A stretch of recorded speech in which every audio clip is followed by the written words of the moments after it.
For me, a long weekend in Berlin is not about Berkheim, cheap bohemian bars, or avant-garde art galleries. Less dance party, more football. It's about the city's football culture.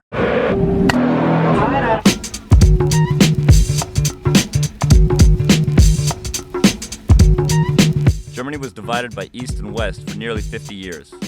In football terms, this means two completely separate leagues with distinct championships and rivalries.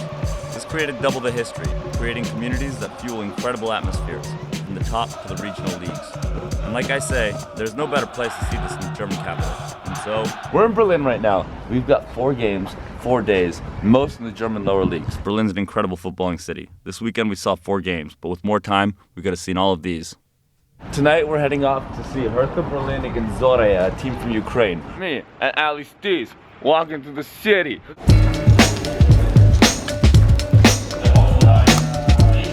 So we're here with Bloody Hell magazine into studying the local football culture here in Berlin, particularly in the lower leagues. Why in Berlin is there this perception that it's not a football city? There are so many football clubs in Berlin. Yeah. Like, you have some cities where basically you have one main football club, 2 main football clubs. But in Berlin, there's football clubs everywhere. And so like there's this perception that Hertha is dominant, but at the same time Hertha is kind of this mad club.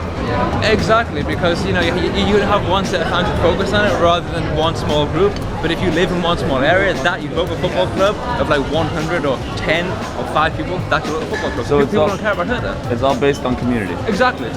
German ticket check. I obeyed the rules. We're good. Come correct in Berlin. The trains are cheap, they're super efficient, but if you don't pay for them, they'll fuck you.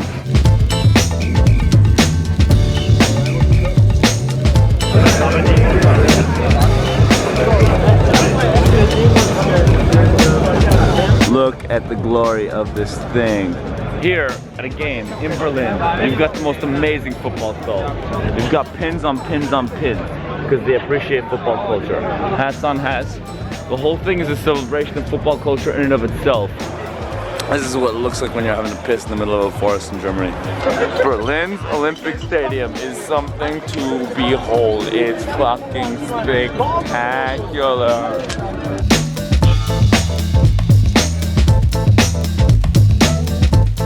The classic specimen of German football.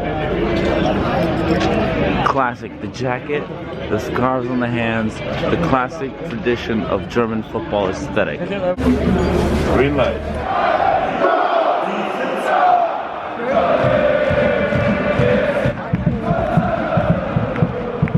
This is what I mean by German fan culture. Despite the fact that they have not won a game in the local league and now they're up 1-0, these fans have been putting on an atmosphere.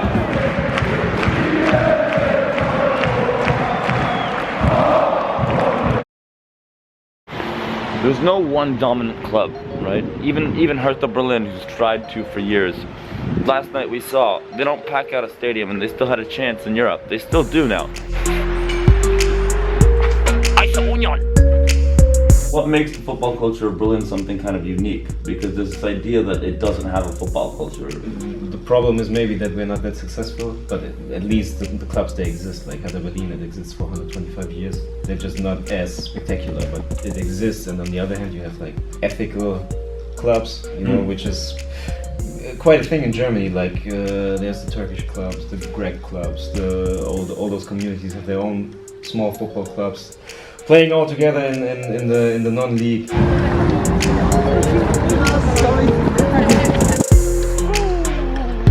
Day 2, we're at the Hertha Berlin 2 against Dynamo Berlin. Dynamo, about 600-700 ultras, 4th division match at the amateur stadium in the Olympic Park.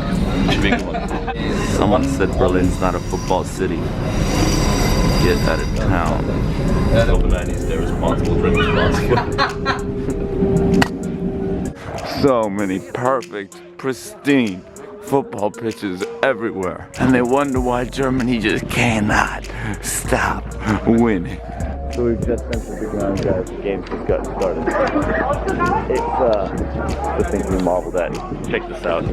You've got the Dynamo Berlin supporters taking up the whole away stand. Curvers, football, and a loaf of bread. Dynamo Berlin. A club that in East Germany was dominant for years.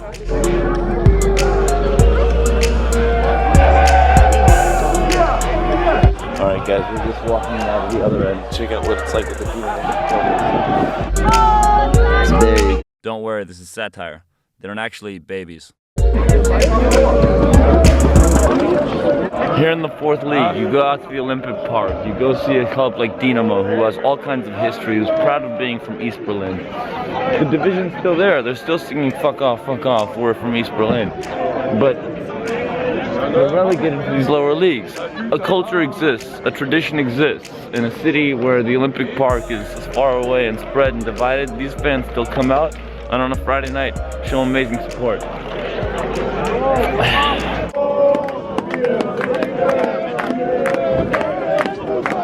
Really hard, like try to crack the lens. Day 3, football match 3, Berlin long weekend. We just woke up at 11 a.m. We've got Berlin Union St. Pauli at 1, so we're rushing over there right now in a cab. We're a bit late. This is the big one for the weekend. Ali, what are you expecting, Union St. Pauli? Yeah, probably one of the best atmospheres I've ever seen. Undoubtedly, he knows. I was ranting to him about it for like hours last night, poor kid. You go in to a community completely far removed from the city, and all of a sudden everyone's walking through a forest to get to a ground that supporters themselves built, that supporters themselves donated blood to play a derby against a team that other supporters donated their blood to make it happen. The plan for this ground in a few years is to turn it into a 45,000 seat stadium. 7,000 people will be sitting and 35,000 will be standing. Never been great at maths. It's the future of fan culture. Just picked up the local fanzine. Look how thick this book is. Look how much information is in here. It's all written by the supporters, coordinated by the supporters, sold independently, and goes towards funding local projects. Look at the sponsors on here. Most of them are local companies from the area, from the neighborhood. The whole thing keeps itself moving. The majority of the stadium will stay standing for 90 minutes, will stay singing for 90 minutes. I'm obsessed with the tradition. People is coming up behind me. Es war in den goldenen 20ern, so erzählt die Legende, als in Zeiten eines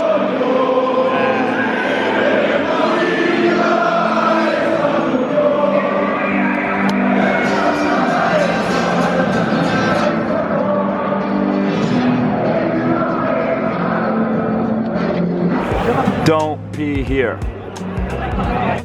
That helmet is dedicated to all the people who gave their time to build this stadium. You've got the names of all the individuals who worked to construct this ground.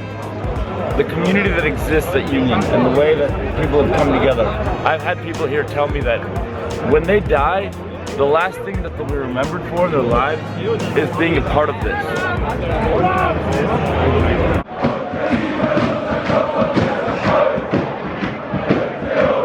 Guys, we got kicked out of the game because obviously filming is not quite cool. It's reasonable. It's not a zoo. We're hanging out with the St. Pauli lot. It was an incredible game. Milan pulled it off 1-0 at the last minute. What a mess. What a night. Why go to football if it's not for the football? I think it's kind of a community thing. To have like a good time. I mean, it's the place where you can have your fucking beer, your bratwurst, and just hang out. Just be relaxed. Supporting a team, even though it isn't playing good, nobody cares about that. Right. We're just having a good time over there. Alright fam, we're now walking over to see AK Berlin against Chemie Leipzig. Day 4, game 4. AK Berlin is a club who was bought by a Turkish owner who's trying to sort of bring it up and make them the 3rd club in the city. They play in a really cool old ground that was abandoned for years and redeveloped. On the other hand, you have Chemie Leipzig, you know, one of these historic clubs from Eastern Germany.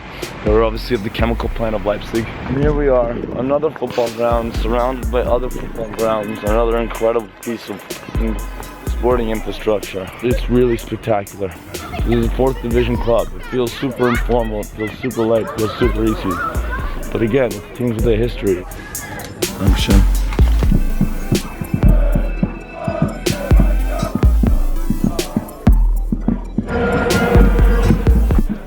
We're here in a stadium that was taken over by a forest and then turned back into the ground. And on the other side, you've got a historic heavy license. Look at the fans, man. Look at the tradition.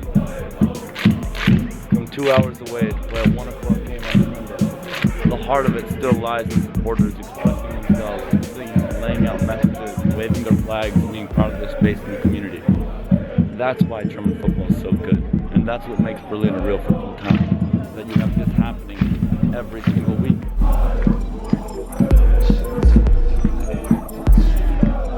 I've seen so many different neighborhoods of the city, parts of it that you couldn't cross for 50 years. And I've seen all different communities all embracing the same game. What makes a football city? It could be a big club, it could be the celebrity players. But I think in a big way, made up for the fact that there's many clubs, you can end up finding a ground that connects with you. That's dope.